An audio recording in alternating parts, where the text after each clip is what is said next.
La gentillesse extrême n'est pas une vertu, c'est une stratégie de survie. La fausse gentillesse, c'est le masque de la lâcheté.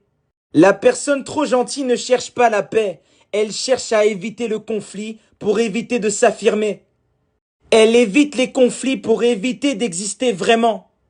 Carl Jung y disait, la gentillesse excessive est souvent la soumission maquillée de vertu. Elle ne dit pas ce qu'elle pense parce qu'elle a peur de perdre l'amour, la validation, l'image de la bonne personne. Mais cette peur, c'est pas de l'amour, c'est de la dépendance émotionnelle. Les trop gentils préfèrent plaire que se positionner.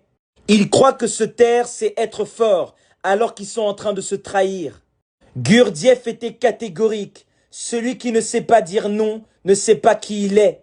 La non-affirmation, c'est pas de la sagesse, c'est pas de l'humilité. C'est le refus de porter son feu. En fait, vous vivez par procuration, dans les attentes des autres. Derrière le masque du bon, il y a toujours une peur du vrai. Tu veux toujours être de l'avis des autres pour éviter la confrontation. C'est de la lâcheté. Tu as peur de dire ce que tu penses vraiment pour ne pas être jugé. Les trop gentils veulent faire l'unanimité, ils veulent être acceptés par tout le monde. Mais au final, tu t'oublies. Au final, tu ne vaux plus rien. C'est une forme d'auto-abandon, une mort lente de ton identité.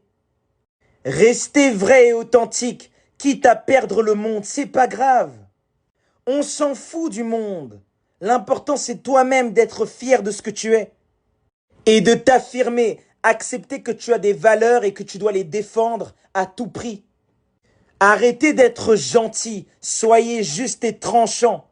La gentillesse extrême est un poison lent. Elle détruit la volonté, l'élan, la voix. Celui qui ne s'affirme pas choisit la survie, pas la vie. Sri Aurobindo y disait, n'aie pas peur d'être haï, aie peur de ne jamais être toi-même.